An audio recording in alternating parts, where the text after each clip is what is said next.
Muy buenos días a todas, a todos.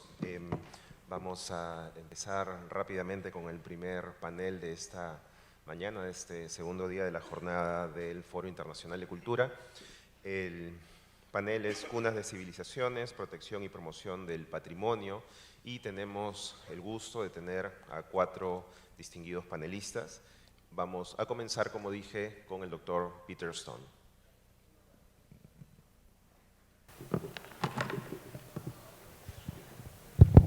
Okay, thank you very much. I'm going to stand up. Firstly, I'd like to thank the Minister for the invitation to come and the British Council for facilitating my participation y permitir mi participación I'm going en este to evento. change Voy tack a a great deal from what we were hablar talking about yesterday y cubrir muchos de los temas que hablamos ayer. Y vamos a llevar la discusión a la protección de los bienes culturales con un enfoque internacional. Y primero quiero cubrir algunas preguntas, o vamos a terminar cubriendo algunas preguntas para Perú. La primera diapositiva es algo que les preguntaría y les pediría que me digan de dónde viene, pero uno de los organizadores ayer dijo, 15 minutos es suficiente para nuestra presentación, y yo dije, bueno, sí, si estuviera en el ejército, esto me tomaría como 5 días, pero no voy a hacer las partes interactivas y voy a pasar directamente a los conceptos. Pero alguien puede levantar la mano si es que saben de dónde viene esta cita. No veo ninguna mano. Así que esto es el preámbulo de la Constitución de la UNESCO. Esto es lo que la UNESCO, de esto se trata la UNESCO, y esa es la razón por la cual el logo de la UNESCO está abajo de la diapositiva. Es mi rol como miembro de la UNESCO ayudar a llevar esto a cabo. Entonces, ese es el primero ese es uno de los logos, pero después tenemos el escudo azul. Es una organización de la cual ya se refirieron y voy a hablar un poco más en adelante, pero es muy claro o está orientada a batalla la destrucción de la cultura y de las personas, y esa relación que tenemos que entender a mayor profundidad. Entonces, esos son los 2 logos que están en mi presentación. Bueno, me involucré en esto bastante temprano, en el 2003. Como ya dije, me volví el asistente arqueológico para la Armada del Reino Unido y unas semanas antes de la invasión a Irak. Y eso fue muy tarde realmente y muy poco tiempo para hacer algo. En ese momento, ninguno de los protagonistas, los Estados Unidos o el Reino Unido, habían ratificado la legislación internacional en relación a la protección de la cultura. Y ninguna de las tropas de la coalición tenían órdenes para proteger la cultura. Y no había expertos de protección cultural de los 145.000 miembros de las tropas que invadieron. Tal vez, a lo mejor unos 5, dependiendo de cómo los contamos. Y como resultado de la falla de protección en el 2003, hubo una recriminación y culpa muy grande en contra de la milicia. ¿Por qué? Porque cada museo en Irak fue saqueado. Un gran número de sitios arqueológicos fueron saqueados. Hablamos con la Armada y le dijimos, esto va a suceder, pero no les dieron importancia. Y al final del 2003 teníamos una decisión y realmente no quería tener nada que ver con esto.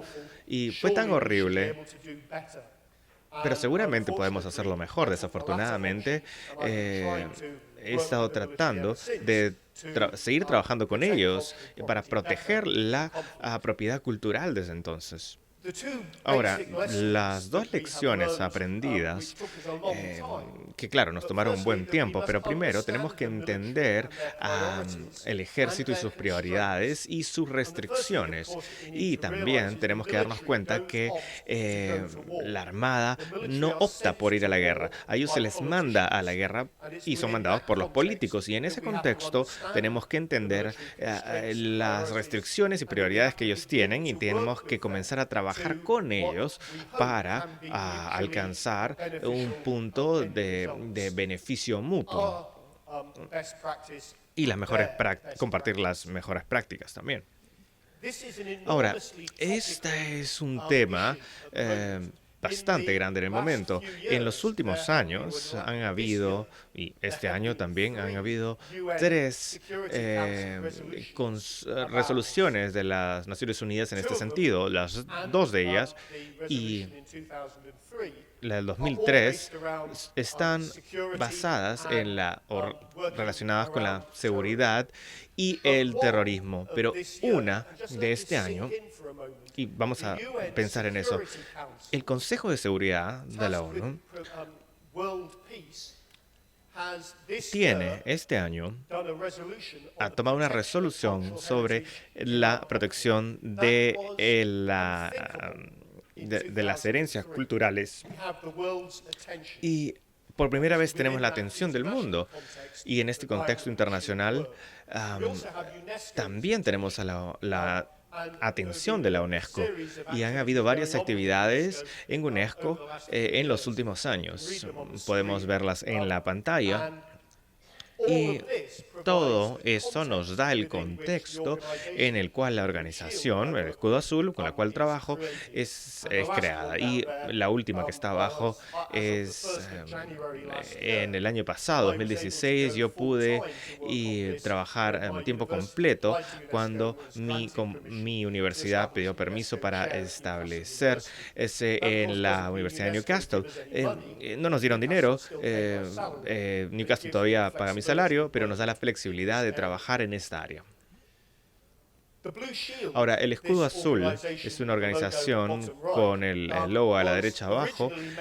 Se mencionó como el emblema de la Convención de la Haya de 1954 y en el contexto de esa convención internacional y las Naciones Unidas y la UNESCO habla sobre toda la propiedad cultural tangible e intangible y también tiene relación con la protección de las propiedades naturales y los desastres medioambientales. Ahora somos independientes, imparciales y neutrales. Y frecuentemente se refiere, somos el equivalente de la Cruz Roja, aunque vamos a volver a hablar de eso después. Y bien, podemos ver por qué la cultura, la propiedad cultural es importante. La lista que pueden ver aquí, podríamos pasarnos horas explicando los detalles de de esos puntos, pero diría que la protección de la propiedad cultural está relacionada con todas, pero la más crítica es ¿por qué es que esto es relevante al ejército? Porque parece no tener ninguna relevancia para ellos. Y si es que podemos generar un cambio en ellos para que protejan la propiedad cultural, entonces la propiedad cultural va a continuar, o si es que no se les convence de esto, va a continuar siendo destruida. Ahora, ¿por qué es que es importante proteger la propiedad cultural? Y espero que puedan ver la diapositiva. Hay varias razones. Lo primero es que es protegida por el derecho internacional. Y una de las cosas que a mí me sorprendió trabajando con el ejército es que el ejército no hace nada sin revisarlo con un abogado para saber si es que están permitidos de hacerlo. Y eso se va cuando hay un momento de batalla. Pero cuando hay preparaciones para batallas, todo es revisado y vuelto a revisar con los servicios legales. Como ya dije antes, ellos son mandados por los políticos a las guerras, y en el contexto en el cual son mandados a la guerra es un contexto crítico para entender la misión y qué es lo que pueden hacer en relación a la protección de la propiedad cultural dentro de su misión. Ahora, desafortunadamente, muchas veces los conflictos han estado alrededor de la cultura y alrededor de la propiedad cultural, y hemos visto diferentes ejércitos específicamente enfocándose en esa propiedad por la presión política. Y claro, hay todo un tema en relación a la financiación para la oposición. Claro, como cuando Mujahideen estaba luchando a la ocupación rusa de Afganistán en los 90, pero es un área endémica y hay un tema, problemas y recientes relacionados al saqueo de sitios arqueológicos y museos en el Medio Oriente hasta ahora. Hay un valor económico a la propiedad cultural y eso es algo que tiene que entender el ejército. Hay dos cosas que me he dado cuenta que el ejército quiere hacer más que cualquier otra cosa. Es primero, discúlpeme, un segundo. Ahí está. Ok, primero es dejar o irse lo más rápido posible con la menor cantidad de pérdidas. Una de las formas que hacen eso es ver el valor económico del turismo de un país sostenible después.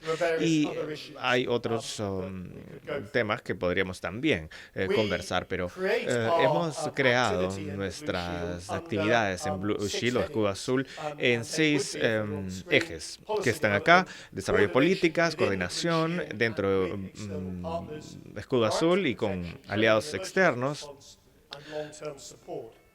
apoyo a largo plazo, respuesta a emergencia, formación, protección proactiva. Algunos de ellos los voy a cubrir muy brevemente, pero el desarrollo de políticas. Tenemos que identificar que nosotros como profesionales, cuándo tenemos que trabajar con el ejército y hacer una formación de conciencia a largo plazo que podría salvar vidas. Después, antes, durante y después de los conflictos. Muchas personas dicen, Pete, baja un poco a la realidad, es la guerra, las cosas van a ser destruidas. Pero si realmente descompones esos, hay varios puntos, hay varios riesgos. Tal vez el más importante es la falta de planeamiento o planificación. Yo no voy a pasar por el resto, pero el hecho es que, y lo que hemos tratado de hacer en Escudo Azul, es hablar de cada uno de estos puntos para que el riesgo general sea reducido. Hemos tenido una serie de éxitos en los últimos años en la y las personas han entendido en la NATO, en la OTAN, la importancia de la protección de la propiedad cultural, y que tiene sentido. Y esto es mucho más, eso es muy importante, porque si yo hubiera escrito esto para el ejército, nunca lo habrían leído. Pero ahora se ha leído. Uno de los temas que tenemos o que hemos hecho en varios conflictos recientes es hacer listas de propiedad cultural que no deberían ser destruidas de ser posible. Y entonces en la campaña de bombardeos en Libia,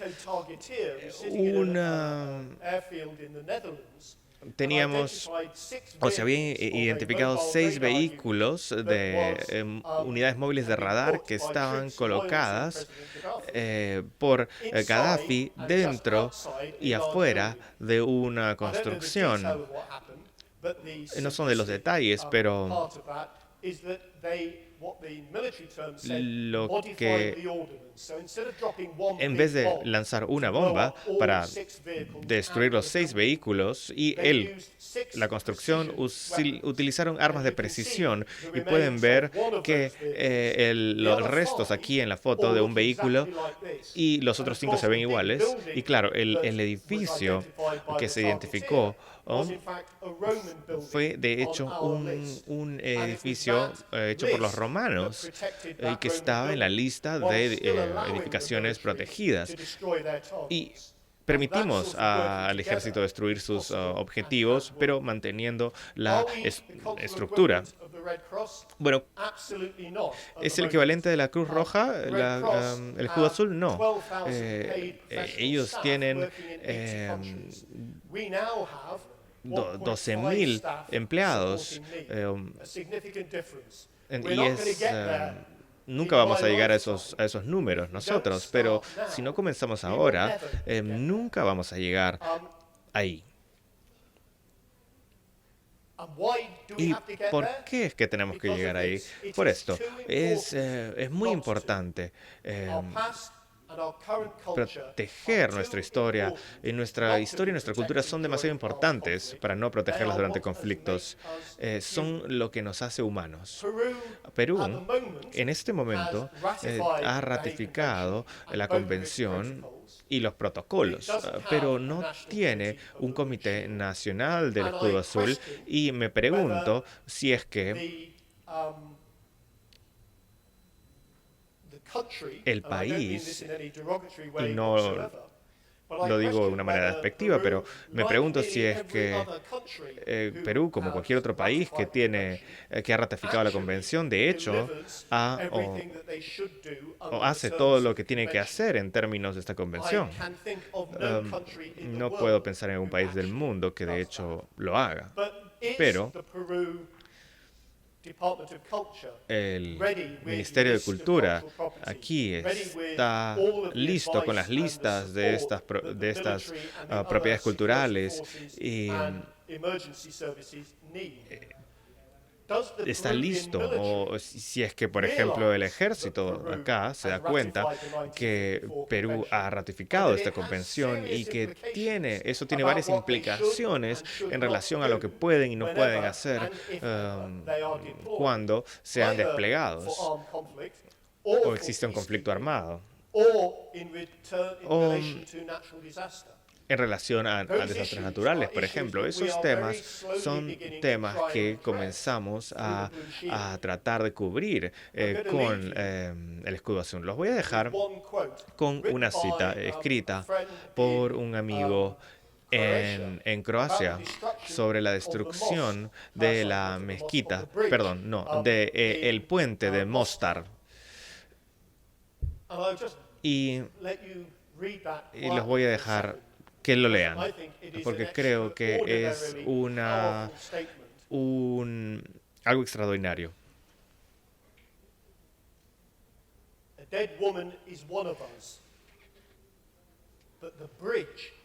Una mujer muerta es parte de nosotros, pero el puente somos todos para siempre. Y por eso la población quería que se reconstruya el puente. Por eso es que la UNESCO ayudó a reconstruir el puente. Pero ¿no hubiera sido mejor si es que el puente nunca se hubiera destruido en el primer lugar? Muchas gracias.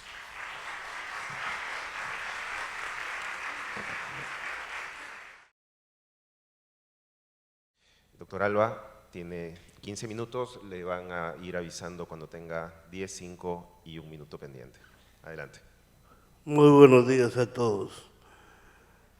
En primer lugar, mis felicitaciones a los organizadores de este importante evento que con seguridad nos va a brindar pautas para el manejo de la política cultural del país. El Perú, como todos hemos reconocido, tiene el privilegio de ser uno de los grandes centros originarios de civilización en el mundo.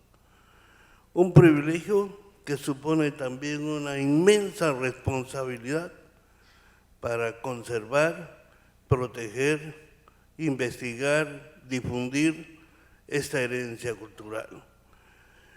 Estos testimonios materiales tienen que ser necesariamente investigados para poder conocer, extraer la información y reconstruir la historia de todos los diversos pueblos que surgieron en este territorio y que hoy nos asombra al mundo, porque no solamente somos herederos de varias culturas, desde los incas, pre-incas, sino que estamos también ya como uno de los primigenios centros de civilización y probablemente el más antiguo de América, con Caral. El Perú tiene este privilegio, pero también, como dije, la inmensa responsabilidad de protegerlos. El territorio del Perú está lleno de estos testimonios, vestigios de todo orden, desde un humilde campamento de cazadores o pescadores hasta monumentales construcciones de centros ceremoniales. Esta herencia cultural es la que nos va a proveer el conocimiento necesario para conocer nuestra historia, sustentar nuestra identidad. Se ha repetido esto hasta el cansancio, pero también nos puede brindar la posibilidad de impulsar un desarrollo como viene haciéndose a través de la puesta en valor de monumentos que se convierten en atractivos turísticos. Los pasos tienen que ser desde la investigación, pero antes de la investigación, la protección y la conservación. En los últimos años, especialmente creo que en las últimas 4 décadas, hemos sido testigos de cómo la expansión urbana y la expansión agrícola arrasa con los monumentos arqueológicos.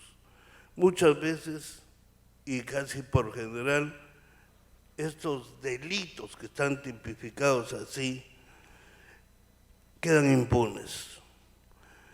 El otro gran problema que hemos sufrido desde comienzos del siglo XX especialmente ha sido el saqueo de nuestra herencia cultural. El saqueo para obtener bienes que son llamados obras de arte, que van a llenar las colecciones privadas o los museos de otros países. Hoy la situación está cambiando definitivamente, pero también esto es más que el reflejo de lo que pasó desde el momento de la conquista española. Los monumentos como Chan Chan fueron saqueados, las tumbas de los emperadores Chimú fueron saqueadas, pero sin embargo, a pesar de estos 4 siglos de saqueo que ha sufrido nuestra herencia cultural, todavía se siguen produciendo descubrimientos importantes. En los últimos años creo que la arqueología peruana se está consolidando como una arqueología verdaderamente peruana. La experiencia que tenemos especialmente en el norte, digo todo el norte, desde Ancash hasta Piura, es que está surgiendo ya una arqueología peruana manejada por los propios peruanos. Antes de esta época podemos examinar la literatura arqueológica, casi todas las contribuciones importantes en la investigación arqueológica estaban dadas por misiones extranjeras que venían a hacer sus investigaciones de temporada, 3 meses, y nos entregaban los resultados de sus investigaciones, que muchas veces eran literatura reservada para especialistas y que no llegaba a la comunidad nacional como debía ser para forjar eso que todos llamamos identidad. Se necesita una política estatal coherente para que ese conocimiento que tenemos hasta hoy de nuestra historia pueda llegar como la única manera de forjar la identidad, de que las comunidades rurales y ciudadanas entiendan que esta herencia cultural es parte vital para el futuro, para forjar un sentido de nación. Pero más allá de estos aspectos que a veces son considerados líricos por quienes solamente ven el desarrollo de un país que debe construir carreteras, que debe avanzar en sus campos de cultivo para producir, está también algunas enseñanzas prácticas que nosotros hasta hoy no los tomamos en cuenta. Hemos sufrido hace poco el evento del niño costero en la costa norte del Perú. 3 niños se han sucedido en lo que va del siglo XX hasta el siglo XXI. El último, el niño más lejano que conocemos es del 25, pero hasta la época en que estudiábamos en la universidad, por los años, fines de los años 60, poco se hablaba de los niños. Los pueblos de la costa se habían acostumbrado a construir con materiales endebles, las tortas de barro en los techos, porque no habíamos tenido eventos catastróficos de esa naturaleza. Pero si nosotros hubiéramos por lo menos tomado en cuenta los resultados de las investigaciones arqueológicas, mucho de esto se podía prever. Es decir, nuestra herencia cultural es también un libro inédito para prever lo que puede ocurrir en el futuro. Se ha mencionado, por ejemplo, en base a los patrones de asentamiento y a las evidencias materiales que hay en los valles de la costa, que en el caso eventual que ocurriera un niño como el que ocurrió alrededor del año 1100, probablemente no quedaría ninguna ciudad en pie. Hablo de ciudades como Piura, Chiclayo, Trujillo, que tiene 3 cauces que desembocan directamente en la ciudad, porque todas las ciudades están construidas no siguiendo la experiencia de las culturas antiguas de 4.000 o 5.000 años, sino con un patrón impuesto por los españoles cuando llegaron aquí, construir ciudades al lado del río. En fin, creo que nuestro patrimonio es no solamente el conocimiento, la identificación con un pasado glorioso, extraordinario, sino también puede brindarnos experiencia y puede servirnos para el futuro. Pero estamos hoy en una gran disyuntiva. El proceso acelerado de avance de los campos de cultivo y de la expansión urbana está lesionando y afectando seriamente. El gran problema que tenemos es cómo conciliar las necesidades de crecimiento de la población. Necesitamos obras de irrigación, necesitamos carreteras, y cuando una carretera se encuentra con un monumento, la gente dice, los monumentos, lejos de facilitar el desarrollo, son un estorbo. No se trata de eso, tiene que haber un punto de equilibrio y tiene que haber una política nacional para proteger nuestra herencia cultural. No podemos sacrificar estos monumentos cuya pérdida es irreversible, irreparable. La pérdida de información sobre esas antiguas culturas está dada cuando se hacen obras sin consultas o la gente invade, destruye, y no tenemos ninguna capacidad para detener estos procesos de investigación, estos procesos destructivos. Necesitamos de qué manera conciliar ese tema. El primer punto sería, por supuesto, exigir mayores recursos presupuestales para que el Ministerio de Cultura pueda desarrollar programas. El primer programa que tendríamos que tener es una señalización, delimitación, o por lo menos un gran catastro de los monumentos arqueológicos de nuestro país. El segundo punto sería su señalización y delimitación. Pero este es un trabajo largo que no va en el mismo ritmo de la invasión y las necesidades de terrenos para expandir la agricultura y los centros urbanos. Necesitamos, pues, estamos en un momento difícil, crucial. Yo veo con optimismo, porque tengo la experiencia de mi vida profesional en el norte. En el norte hace 40 años había 2 arqueólogos, ahora hay más de 150 trabajando. Esto ya es un avance, pero sigue la destrucción y tenemos también algunas contradicciones en los dispositivos legales que no necesariamente nos favorecen. Creo que será necesario un foro y una discusión seria, técnica, que viabilice y que nos permita asumir esta responsabilidad frente a las futuras generaciones. Muchas gracias.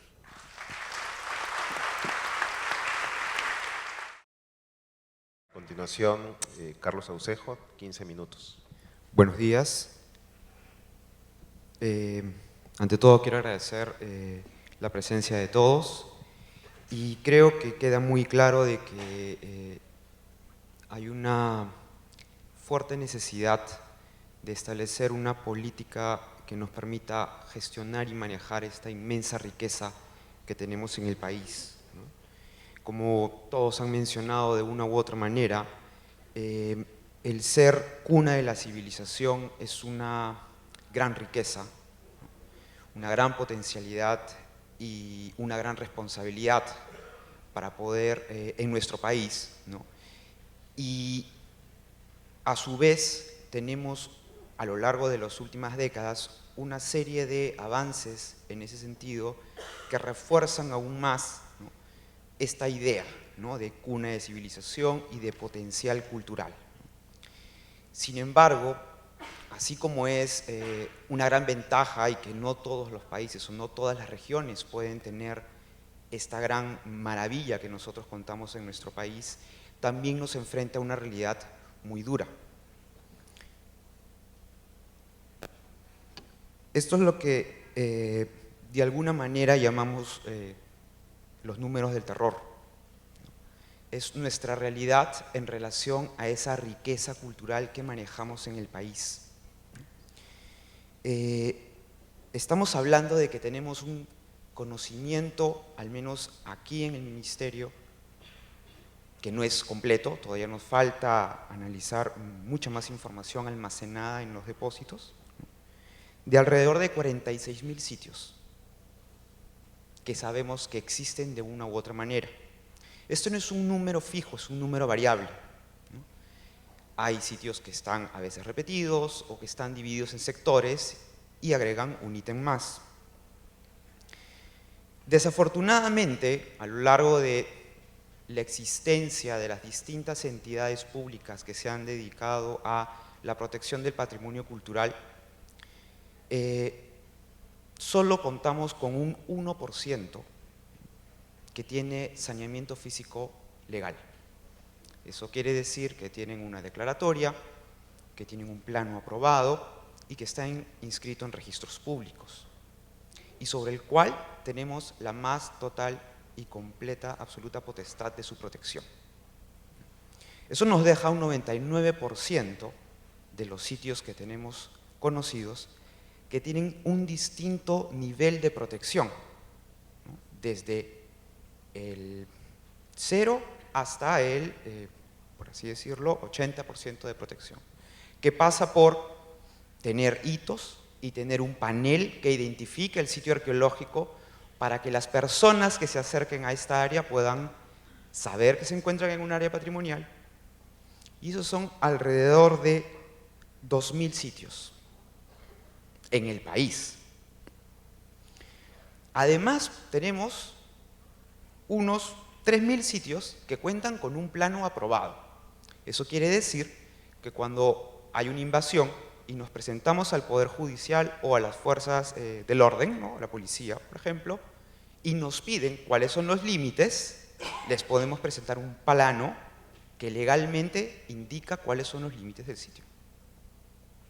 Si no tenemos ese plano, tanto el Poder Judicial como la policía nos va a decir que no pueden hacer mucho al respecto, por más que exista toda una idea, todo un concepto legal que le da la protección a nivel de presunción a los sitios arqueológicos. No hay límites.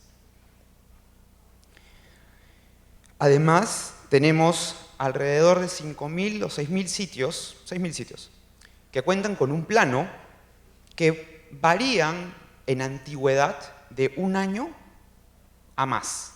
Eso quiere decir que en algún momento de nuestra historia, de las instituciones públicas relacionadas a la cultura, se elaboró un plano, pero que nunca fue aprobado. En consecuencia, si tiene más de 1 año de antigüedad, ya no nos sirve. Porque el mundo cambia y la geografía y el espacio también. Tenemos, sí, 13.000 sitios que están declarados como tal. Es decir, hay una resolución a nivel del INC o del Patronato o del Ministerio de Cultura que específicamente lo identifica como bien constituyente del patrimonio cultural, pero que no tienen plano. En consecuencia, solo tienen una parte de su carga de protección que le podemos entregar. Y son alrededor de 22.000 sitios con los que tenemos únicamente o un nombre o una coordenada. Y de estos es un número que constantemente va cambiando y se va incrementando y que tenemos que depurar, porque a veces es el mismo sitio que recibe distintos nombres, ya sea porque los vecinos cambian, ya sea porque los investigadores llegan y no los tenemos reportados. Como se darán cuenta, ¿no?, en realidad nos enfrentamos a una situación de nuestro patrimonio cultural inmueble únicamente, estamos hablando únicamente de patrimonio inmueble, que es muy compleja. A lo largo del tiempo, las estrategias que se han tenido para la protección de estos sitios han sido distintas. Principalmente tenemos aquella que viene del espectro académico. Los arqueólogos estamos entrenados para investigar, ¿no?, y excavamos los sitios arqueológicos, planteamos preguntas, hipótesis y las vamos respondiendo en unos plazos determinados. Esto tiene sus limitantes. Primero, que no somos tantos arqueólogos, somos más, pero somos pocos aún. Alrededor de 2.000 arqueólogos tenemos registrados en el Ministerio de Cultura con Registro Nacional de Arqueología, 2.000. Tenemos un fuerte grupo que no tenemos mapeado, que son los bachilleres, que nunca hicieron una licenciatura y en consecuencia no pueden hacerse responsables de proyectos arqueológicos. Entonces, en términos humanos, tenemos falencias también, a nivel normativo. En todo caso, a nivel de investigación y desde el punto de vista académico hemos avanzado muchísimo y tenemos grandes joyas que se han investigado y que se han descubierto ya sea de manera proactiva, porque planteamos una investigación, ¿no?, como el caso de, por ejemplo, Cerro del Oro o el castillo de Huarmey, ¿no?, o hallazgos incidentales, ¿no?, que han sido producto de, por ejemplo, en el caso de Zipán, del huaqueo, y que nos topamos con grandes tumbas muy importantes y que han aportado a nuestra historia. También tenemos otra forma de protección, la forma de protección institucional, que se limita principalmente a colocar un cerco. Cuando podemos, no siempre se puede. Y asimismo, poner un cartel y los hitos, cuando los tenemos, que delimitan el sitio arqueológico. Estas son las dos formas con las cuales hemos venido trabajando en los últimos 30, 40 años en nuestro país.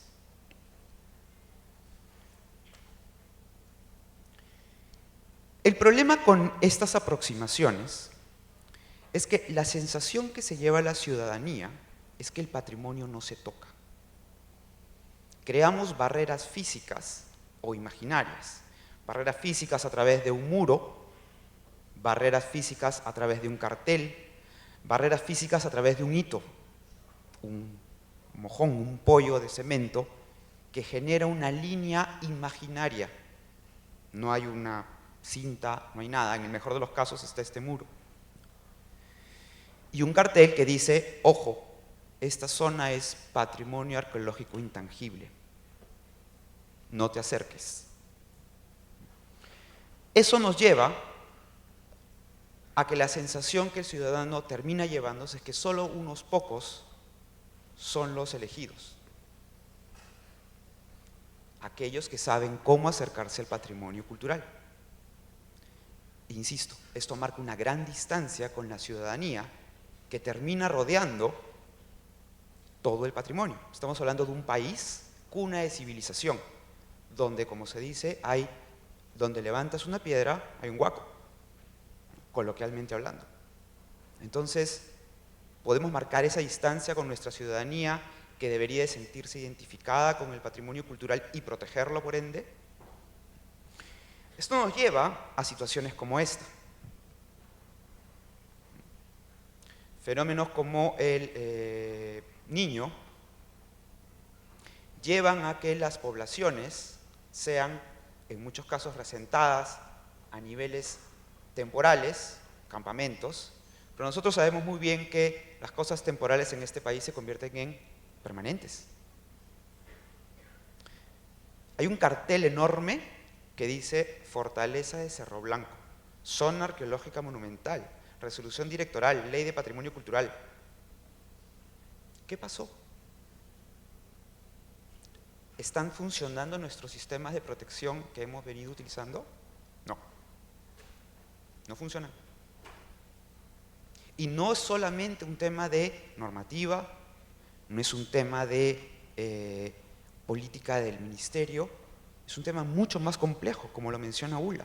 Es un tema de educación, es un tema de respeto. Respeto no solo por las cosas, por las normas, sino respeto por el otro, por lo que es del otro y por lo que es de todos. Y a veces el no tocar hace que, aunque no dependa de una persona, terminemos perdiendo el patrimonio. Entonces, ¿a dónde nos lleva esto? Tenemos que enfrentar una situación. El mundo no es estático y al contrario, está en constante transformación. De lo contrario, no tendríamos los sitios arqueológicos que tenemos. Los templos monumentales que vemos actualmente, que son lo que queda del día, ¿no?, son procesos arquitectónicos uno encima del otro, que van cubriendo el más antiguo, van ampliando el anterior y van construyendo uno encima del otro. Es un proceso de transformación constante y cuando dejan de usarse son abandonados y sufren otro proceso de transformación. Cuando tenemos mucha suerte, los encontramos. No siempre la tenemos o no siempre hay tanta evidencia. También tenemos que enfrentar otra realidad. Nos reproducimos, tenemos hijos. ¿A dónde metemos toda esa gente? Si no, tendríamos que dejar de tener hijos. El crecimiento demográfico a nivel nacional se ha incrementado desde los años 40. Y en Lima, igual, la curva de crecimiento es muy parecida. ¿A dónde metemos toda esa gente? ¿Tienen que entrar en algún lugar? La gente suele vivir donde antes se vivía. Y eso lo vemos en los sitios prehispánicos. Si no, no se reocupan. Y los procesos en los cuales se abandonan corresponden a cambios climáticos, como el que estamos sufriendo actualmente. Y la gente se reasienta, se reacomoda. ¿Dónde vivir? ¿Qué comer? ¿Cómo llegar de un lugar al otro? ¿Cómo llevar actualmente energía, saneamiento? Son los problemas que toda esa gente está sufriendo. Y toda esa gente somos todos nosotros. Entonces, básicamente, estamos buscando resolver los mismos problemas que nuestros antepasados. Y eso nos lleva a una doble responsabilidad. no solo de entender el pasado para aprender de ellos, como muy bien lo mencionó el doctor Alba, y entender nuestra geografía. La gracia de entender la historia es que todo se repite en el tiempo, constantemente. Si conoces de historia, puedes prevenir o puedes planificar tu futuro. Entonces, la investigación es clave. Pero tenemos que buscar un equilibrio, porque además, solo somos una capa más de esa historia. Entonces, tenemos que entender el patrimonio de distintas maneras. ¿Qué es? ¿De quién es? ¿Para quién es? ¿Por qué lo conservamos? Mismas preguntas que planteaba Ula. Y que están en chiquito justamente porque tenemos que dejar mucho espacio para responderlas. Porque no solo las respondemos los académicos, no solo las respondemos los funcionarios o los servidores públicos, sino también la tiene que responder la ciudadanía. ¿Qué entienden ellos? Eso nos lleva a una pregunta muy compleja, considerando todo lo anterior. ¿Cuánto podemos realmente conservar y cuidar? En ese sentido, nos enfrentamos a una situación en la cual tenemos que repensar el patrimonio, porque evidentemente hay muchas cosas que no han estado funcionando, no solo a nivel de concepción, sino de cómo lo manejamos. Y tenemos que entender que el patrimonio sí lo podemos tocar. Y no solo los académicos, sino también la ciudadanía. Es más, es la más importante en ese sentido. Experiencias como museos abiertos, el MUA, ¿no?, o Puerto Cultura nos llevan justamente a ese tema. Entonces, tenemos que replantear nuestros conceptos y estrategias en relación a que el patrimonio no está muerto, sino está vivo. Y se transforma y seguirá transformándose.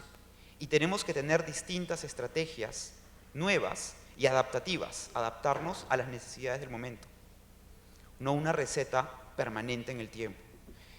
La información es el eje del patrimonio, no es el objeto por el objeto, es la información que éste trae. Y esta información está orientada al disfrute del ciudadano y luego al aprendizaje, como ya lo hemos escuchado. Asimismo, a un incremento en nuestros conocimientos, porque nos da formas de entender nuestro futuro y planificarlo. Tenemos que trabajar en una gestión eficiente y racional del patrimonio. No se puede conservar todo, desafortunadamente, pero sí podemos rescatar la información. Y eso también es protección del patrimonio. Tenemos que trabajar de manera responsable, realista y predecible. Si queremos conservar nuestro patrimonio, tenemos que hacer que se conviertan en espacios públicos, que vuelvan a cumplir en la medida de lo posible, y aquellos en que se pueda, la función que eran: arquitectura pública, espacios públicos, andenes que produzcan, canales que lleven agua, como el Capañán, que lleva gente y conocimiento, y sigue siendo vivo. Y tenemos que planificar nuestro patrimonio, un patrimonio hacia el futuro, entender y planificar hacia dónde queremos llevarlo, cómo lo queremos proteger antes que los problemas nos caigan encima.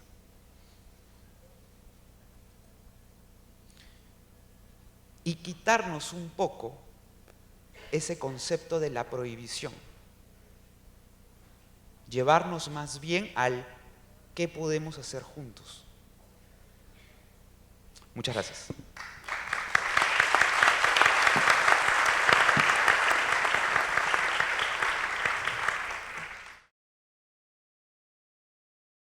Ula, tienes 15 minutos. Aló. Hola. Gracias, Jorge. Gracias, doctor Stone.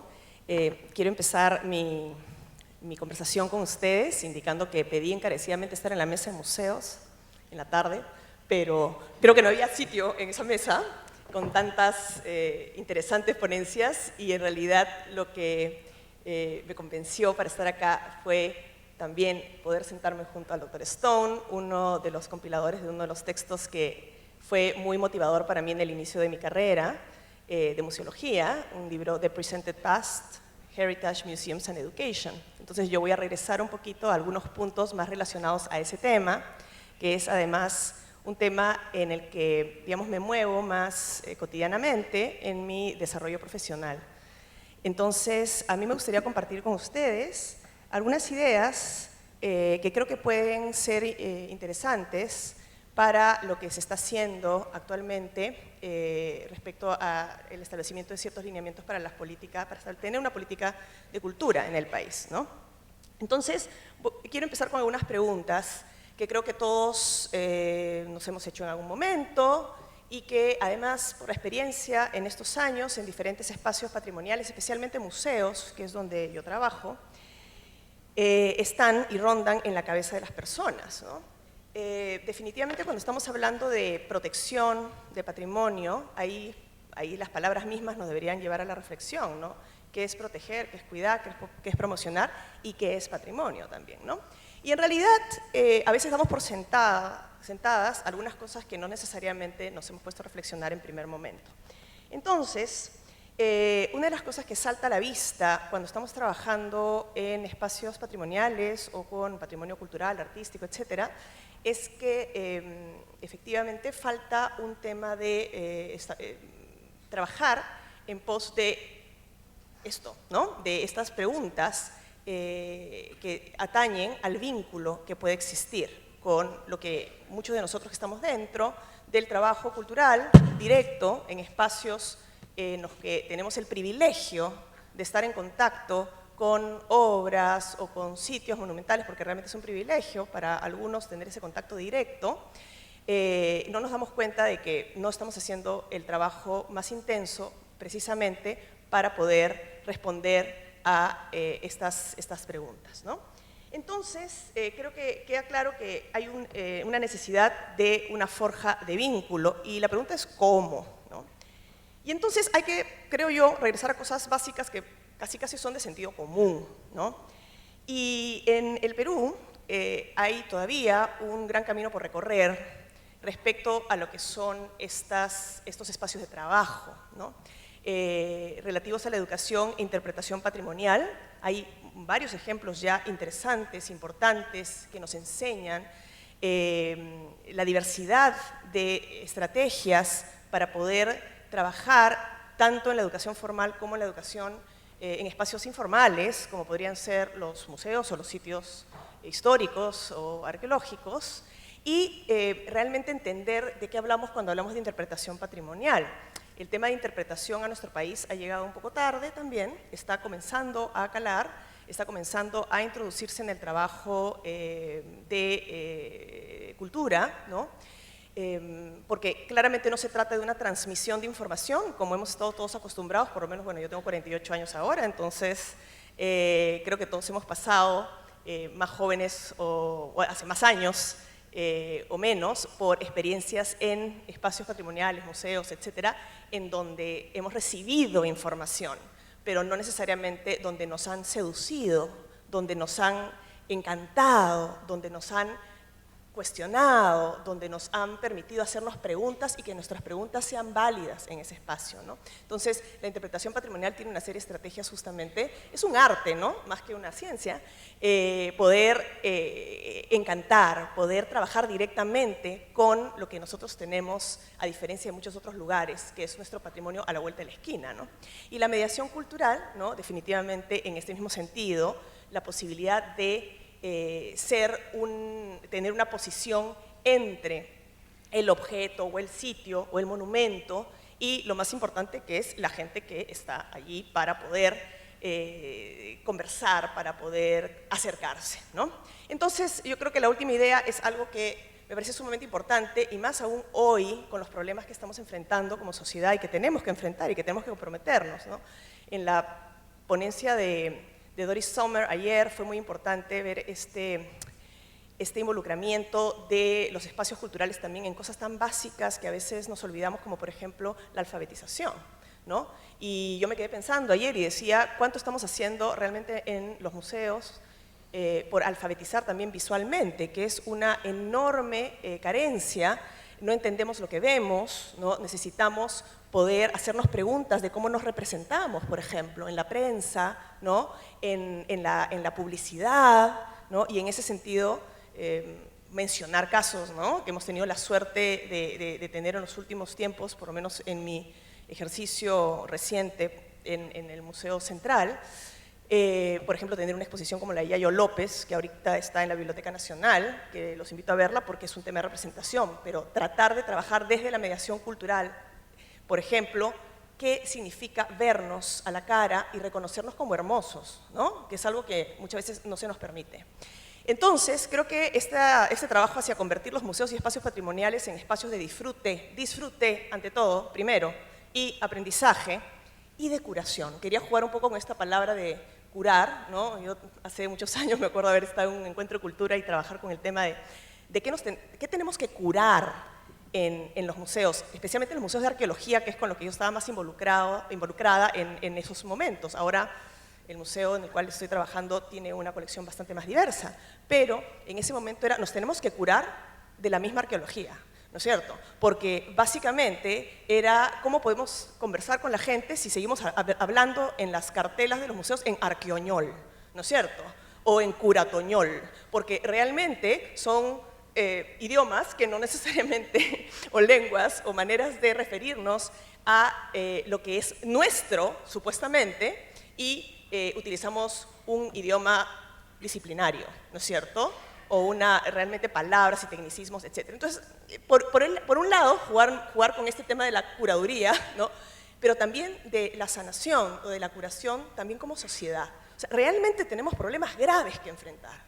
Graves, la violencia, la discriminación, ¿no? O sea, realmente de eso tenemos que hablar en los museos. Hace una semana ha habido una presentación también de David Fleming en el Mali, muy importante con toda esta alianza para trabajar educación y museos, que nos convoca a reflexionar de qué rol tienen estos espacios en la sociedad actual, porque si no están destinados a desaparecer, si no nos volvemos relevantes para los problemas que tenemos el día de hoy. Entonces, siendo un poco tajante en ese sentido, quiero compartir con ustedes algunas imágenes que sustenten que es posible, ¿no? Y que no es un discurso, que realmente son tareas en el día a día, en lo cotidiano, en nuestro trabajo cultural, que podemos implementar. ¿Cómo nos acercamos a las personas? ¿Cómo nos acercamos? ¿Cómo entablamos un diálogo? Si realmente nuestro objetivo es un tema más mostrar cuánto sabemos, o nos permitimos, por ejemplo, el vacío y decir cuánto no sabemos, porque en verdad hay un montón que no sabemos, ¿no? Y probablemente la gente con la cual tenemos la suerte de convivir en estos espacios porque decide ir a ver, a participar, a compartir en ese poco tiempo que muchas veces se tiene como tiempo libre para poder participar en estos espacios culturales que pueden ser un bálsamo al ruido de la ciudad, pueden ser un momento de estar en contacto íntimo con uno mismo, con su ser simbólico, con lo que nos hace precisamente humanos, o puede ser un momento para estar con los amigos, conversar, tener una charla intergeneracional a nivel familiar. Entonces, desde nosotros, los que estamos adentro, que es donde tenemos que hacer el principal trabajo pedagógico en las instituciones culturales, ¿qué es lo que queremos hacer? ¿Queremos enseñarte o quiero conversar contigo, ¿no? Este es un mandilito que tienen los dialogantes del museo, en donde la primera pregunta que les establecemos es, quiero conversarte, y tú de repente no quieres conversar conmigo, ¿no? Pero nosotros sí queremos, ¿no? Esta es una copia literal, prácticamente, de una experiencia pedagógica que un amigo de la Red de Pedagogía de Museos chileno implementó en la Bienal de Mercosur, en todo el trabajo pedagógico que se hizo ahí, ¿no? Que tenía este acercamiento de conversación, ¿no? No de tratar de mostrar cuánto sabe uno. Con una obra del museo en la cual los migrantes de Polanco se complementa con música, por ejemplo, ¿no? Estas imágenes a mí me parecen muy importantes. Quiero llegar a una última de esta experiencia que se llamó Suspendidos en el Tiempo, que tenía que ver con trabajar desde el cuerpo de los artistas, desde la propia interpretación que los artistas hacen de las obras, y eso es una cosa importantísima para nosotros en los museos, por favor, abrir nuestras colecciones a la investigación interdisciplinaria, multidisciplinaria, y a que otros digan desde sus propias propuestas artísticas lo que pueden decir de estas obras, ¿no? Y llegamos al momento final. Esta experiencia la hemos hecho 2 veces hasta el momento. Los olores, por ejemplo, ¿no? Incluir los olores, había ruda, había naranja. Claro, si estamos hablando de la naranjera, ¿cómo no vamos a oler la naranja? Pues, ¿no? O sea, nos debemos permitir hacer eso. Y aquí una experiencia que a mí realmente me emociona muchísimo, fue un trabajo conjunto con la Casa de los Susurradores de la Casa de la Literatura, nuestros vecinos en el centro. Tuvimos la chance de trabajar ya 2 veces, si no me equivoco, con esta actividad de susurradores que habían identificado textos literarios, poemas, extractos de tradición, de algunos textos de tradición oral compilados, y que tenían que ver con la colección, determinados por ellos mismos desde su práctica y conocimiento literario. ¿Y qué puede haber de más sensible o sensorial que te susurren al oído, ¿no? Y que además te permita saber que eso es seguro y que eso es bonito y que lo puede hacer un conciudadano, ¿no? En un contexto como el museo, ¿no? Esta es solamente una sonrisa, pero si vieran, todas estas experiencias están colgadas en nuestra página web del Museo Central, ¿no? Ya tenemos nombre más largo, Museo Central, del Banco Central de Reserva del Perú. Entonces los invito a que vean estas múltiples experiencias que hemos ido llevando a cabo en los 2 últimos años para conocer a nuestro público. Y aquí viene otro punto importantísimo, ¿no? ¿Cómo podemos trabajar si no conocemos a nuestro público? Si no le hemos preguntado cómo se relaciona con nosotros, qué le gusta de nosotros y qué no les gusta de nosotros, y qué entienden y qué no entienden, si nos estamos comunicando bien o no lo estamos haciendo. O sea, tenemos que poder retarnos y tenemos que poder cuestionar nuestro propio ego académico y el pensar que estamos siempre haciendo lo correcto, ¿no? Y llegamos al otro punto, el de cuna civilizatoria. Entonces, ¿qué tiene que ver el día de hoy el ser una cuna civilizatoria y de repente marketearnos también de esa manera? ¿Cuál es la ventaja para todo este trabajo que les he comentado previamente? Pues que tenemos, como dice Gonzalete, el patrimonio artístico e histórico y nuestra cultura viva a la vuelta de la esquina. Eso es un privilegio. O sea, eso no pasa a muchos de nuestros vecinos o en muchos otros países. Entonces, ¿qué estamos haciendo con eso? Hay una serie de iniciativas importantes a las cuales voy a llegar precisamente, ¿no? Pero ese contacto de primera mano es esencial para una efectiva y afectiva, y yo pongo el énfasis en ese punto, mediación artística e interpretación patrimonial. Tenemos que hacer el esfuerzo, creo que es un reto importante para hacerlo. Y para cerrar esta última parte, para poder hablar de este patrimonio y cómo lo usamos, este es un conjunto de Antaras Nazca del Museo Central, que obviamente sin la investigación a la cual se abrió esta colección, como imagino que muchos de los museos hacemos, si no se hubiera abierto a la investigación multidisciplinaria, en este caso musicológica también, no se podría hacer un buen trabajo de interpretación. O sea, no se trata también de interpretar en el vacío.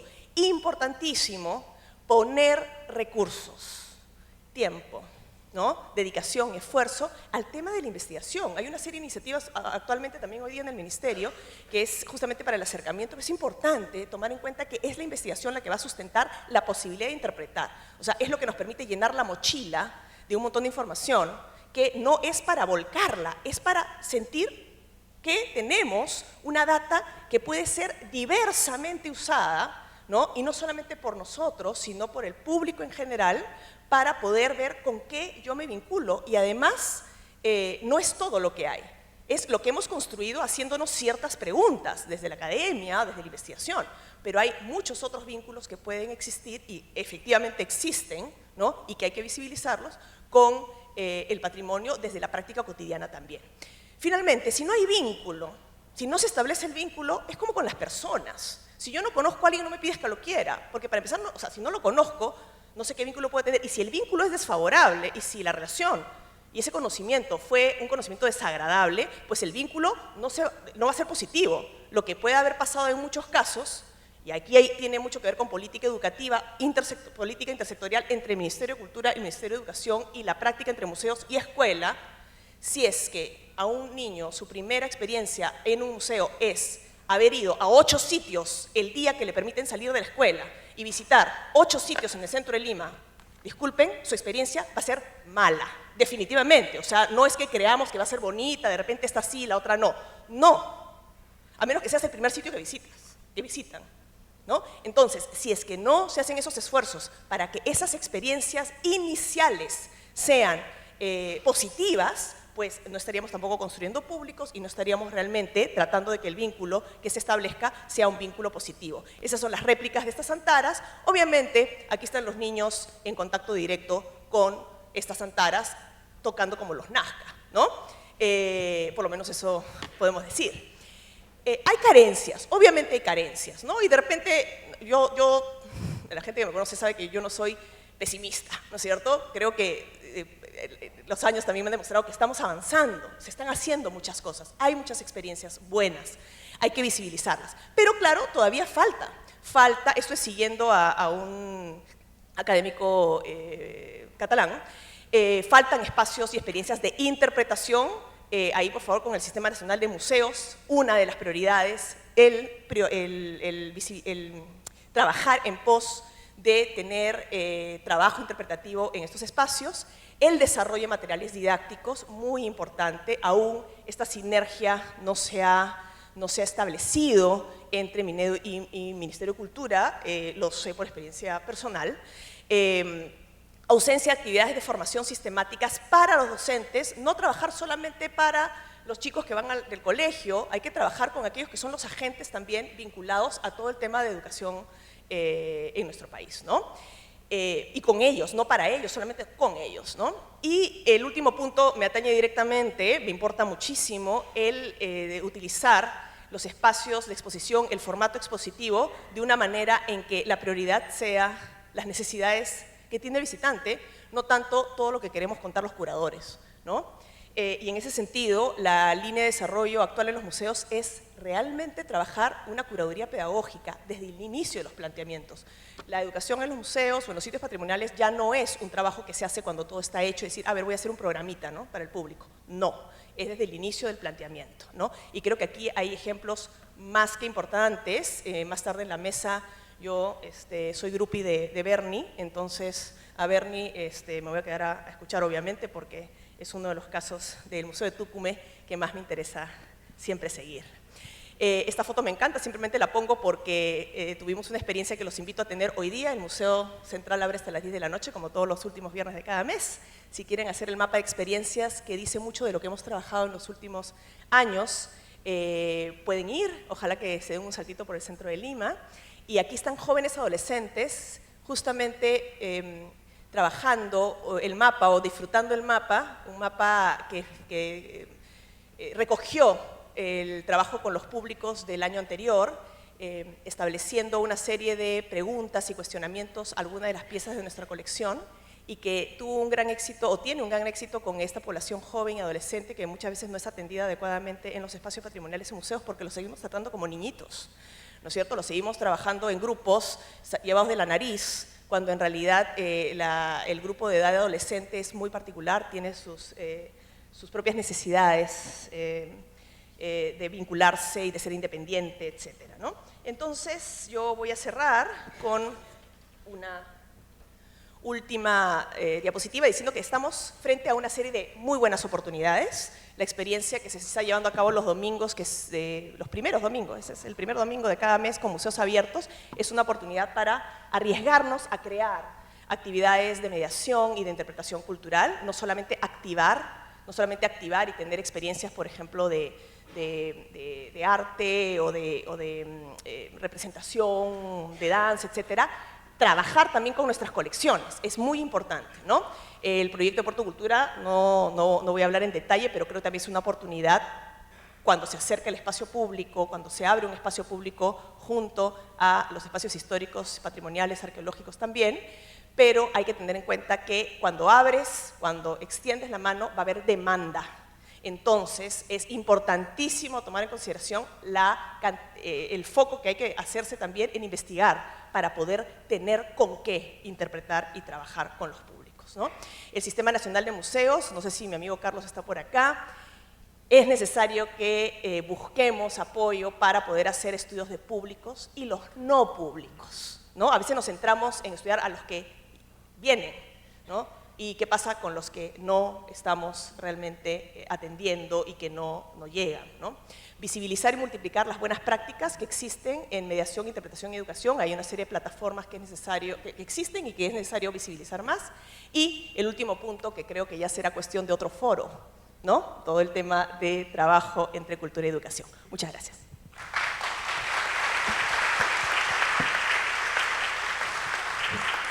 Muchas gracias. No sé cuánto tiempo tenemos para preguntas porque tenemos varias inquietudes. Yo solamente quería hacer algunas referencias. En abril de este año fuimos invitados al primer foro de civilizaciones antiguas que se llevó a cabo en Atenas y vamos a ser sede del segundo encuentro. Es un grupo de países que somos cuna de civilización. Vamos a hacer la sede en el año 2020 y creo que en ese sentido es no solamente importante tener una discusión como esta, una discusión como esta que permite la construcción de la política nacional de cultura, en este caso en los temas, yo creo que no necesariamente de manera exclusiva, como creo que ha quedado claro en los temas de patrimonio, sino de una manera mucho más amplia, sino además por la responsabilidad que tenemos como cuna de civilización. Quisiera hacer algunos comentarios, pero no quiero dejar de hacer algunas preguntas que ya han llegado para los expositores. Para el doctor Stone, tengo un par de preguntas. Preguntan, ¿el objetivo de minimizar los impactos de la guerra es para todo el patrimonio cultural de un país en conflicto armado o solo para aquellos monumentos que están inscritos en UNESCO? ¿Y cuáles han sido las principales respuestas negativas del ejército frente al proceso de sensibilización para la protección del patrimonio?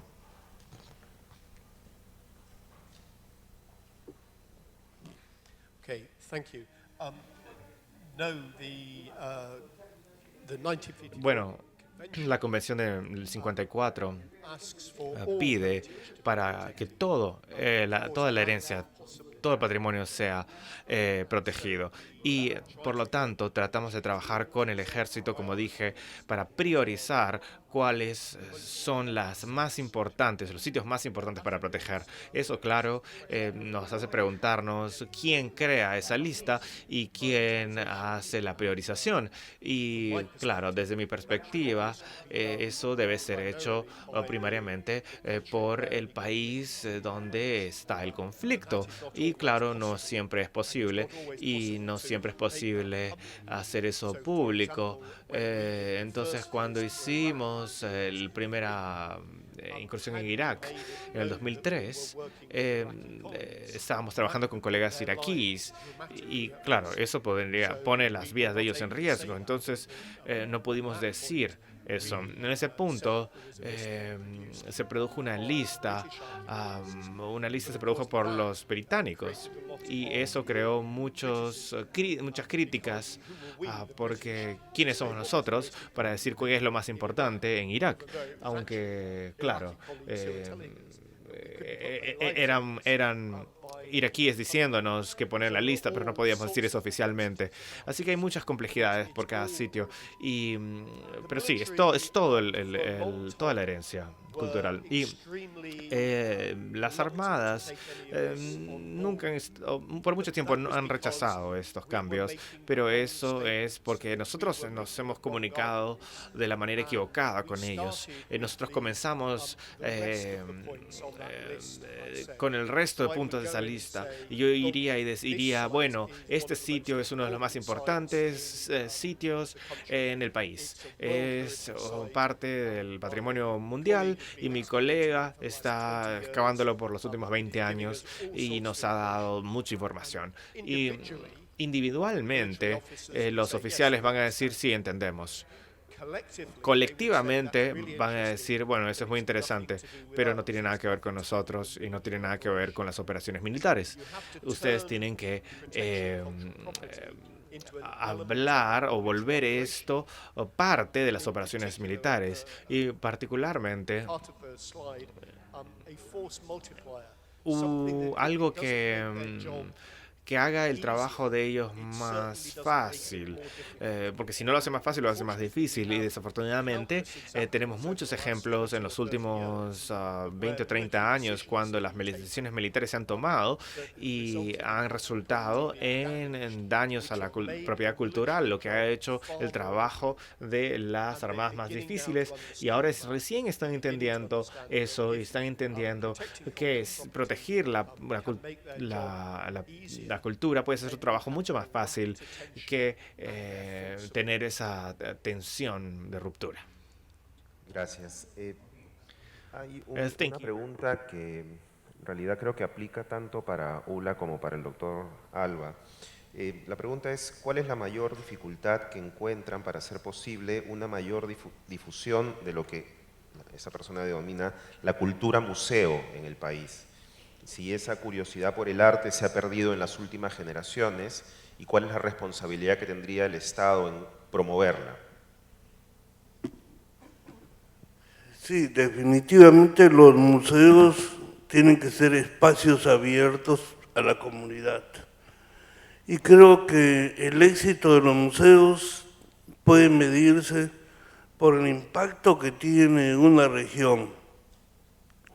Tengo la grata experiencia de haber desarrollado un proyecto que comenzó como un trabajo de investigación arqueológica y más que un proyecto previsto, fue un trabajo de rescate arqueológico que evolucionó hasta lo que hoy tenemos, el museo más visitado del Perú. En los museos no pueden ser solamente museos que sean un atractivo, sino también espacios para la comunidad, como mencioné, y deben evolucionar al concepto que hoy se maneja en el mundo, centros culturales. En el caso de nuestra experiencia, tenemos un espacio de 7 hectáreas dentro de la ciudad misma de Lambayeque, que tiene todas las inmensas posibilidades para convertirse en un gran centro cultural como venimos proyectándolo. Esperamos, además, que este museo está desarrollando trabajos de investigación. En este momento estamos trabajando con una investigación sumamente importante que nos va a permitir conocer las etapas iniciales de la cultura mochica. Y esto yo creo que es parte de lo que tiene que hacer un museo, promover el desarrollo, investigar y difundir y convertirse en ese espacio que todos queremos. Yo respondería a la pregunta indicando que la principal dificultad, por lo menos desde mi experiencia, es cambiar nuestro conjunto de paradigmas de los que trabajamos en estos espacios, de pensar que más es mejor. Creo que nos debemos dejar de amarrar a los números y focalizar el trabajo y el esfuerzo en construir y en proponer experiencias que sean cada vez más significativas. Pensaba, por ejemplo, en el tema de museos abiertos, ¿no? O sea, claro, a veces se mide por números y estamos muy contentos de que haya mucha gente, con todos los problemas que eso pueda acarrear. En realidad puede ser que en algún momento agotemos la cantidad que vaya de gente porque no vamos a competir a esas personas en usuarios recurrentes. La única manera en realmente construir un público que sea un público que vaya a tener como parte de su consumo cultural o experiencia recurrente de uso de espacios de tiempo de ocio y de aprendizaje, es que la experiencia que le vamos a permitir y ofrecer al público con nuestro esfuerzo sea algo que conecte con lo que es significativo para el público. De repente los números en algún momento son pequeños, pero la experiencia de esa persona la va a contar a otros. Y eso va a generar la posibilidad de incrementar paulatinamente de manera sostenida y a futuro. Entonces, creo que es muy necesario hacer todo un trabajo de construcción de público focalizando en la calidad, diversidad y significado y sentido de las experiencias que proponemos. Gracias, Zula. Carlos, hay varias preguntas relacionadas con lo que podría ser una especie de protección nominal de los sitios, poniendo muros, hitos, lo que mostrabas incluso en algunos gráficos, y señalando zonas intangibles, pero que aún así son invadidas por, digamos, por personas, pero además, en algunos casos incluso con invasiones promovidas por algunas autoridades. Y las preguntas van a, bueno, ¿qué hacer con estas invasiones? ¿Cómo generar algunos elementos de política que pudieran prevenirlas o atender esos temas? Y de otro lado, una pregunta específica con relación a por qué no se han saneado, por qué el número o el porcentaje de sitios saneados es tan bajo. El tema de las invasiones es, a ver, el tema de la expansión urbana o la expansión poblacional más que urbana netamente es muy complejo, ¿no? Como había mencionado, parte de una base a nivel educativo, ¿no? Si existe un límite, no lo pasas, teóricamente hablando, ¿no? El problema aquí es que siempre se lo pasan. Entonces, delimitar un sitio físicamente no necesariamente es la mejor respuesta a la protección. Eso es por un lado. Por el otro lado es que efectivamente, como país, iba a decir la mala costumbre, pero en realidad no tenemos la costumbre de planificar. No planificamos, no sabemos dónde queremos poner casas, edificios. Existe este concepto que es muy complejo acerca de cuál es tu espacio de vivienda y que casa, jardín, ¿no? O patio. No hay un concepto vertical, en muchos casos, considerando que hay más gente. Entonces, no hay una planificación que diga, en esta área podemos crecer, ¿no? Y por otro lado es, ¿cuántas áreas nos quedan libres, ¿no? El tener información suficiente de dónde están los sitios arqueológicos es un reto que permite planificar y permite resolver esta problemática. Tenemos que asumir además que ha crecido tanto la ciudad y los centros urbanos que ya sobrepasaron sitios arqueológicos que en nuestro corazoncito académico siguen existiendo y ya no están como nosotros los conocimos en la universidad o los vimos con nuestros ojos hace 20 o 30 años. Entonces, tenemos que resolver este problema buscando un equilibrio. Y el equilibrio no significa necesariamente retroceder en nuestras poligonales o en las polígonos que ya existen, sino buscar formas en que integremos y regulemos lo que ya está ocurriendo ahorita ahí.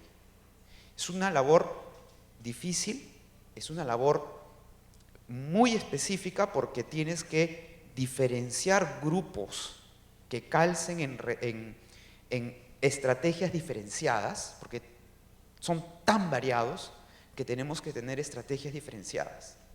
Pero sí tenemos que tenerlo muy en cuenta, o lo que tenemos que tener muy en cuenta es que vamos a tener que ceder hasta cierto punto. Lo que les dije, cuánto y qué vamos a proteger. Y nos va a doler en ese sentido, porque estamos acostumbrados a proteger todo. Pero ya hay una realidad que nos ha sobrepasado y no podemos expulsar ciudades que ya invadieron áreas que previamente eran arqueológicas. Solo podemos planificar hacia futuro que no se densifiquen y en consecuencia controlar esa nueva capa histórica que se ha formado encima del sitio arqueológico. Eso es complejo, todavía nos va a ser difícil de entender a muchos, ¿no?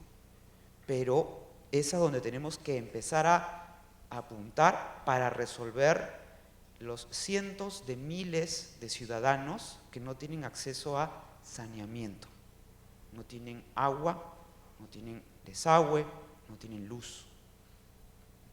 Y por eso, al cerrar, hablé de planificación. Tenemos que planificar y no permitir que vuelvan a pasar y vuelvan a sobrepasarnos, ¿no?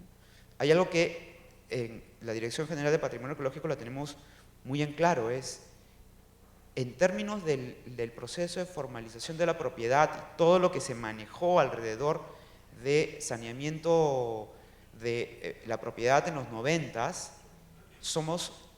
tenemos el mayor nivel, o tratamos de tener el mayor nivel de protección y de no ceder a los avances que muchas poblaciones ya tenían conocimiento de que no debían de avanzar más, y lo hicieron. Y ahí sí trazamos una línea, porque no es que no sabían, ya son las segundas o las terceras generaciones con conocimiento de causa. No es que no sabían.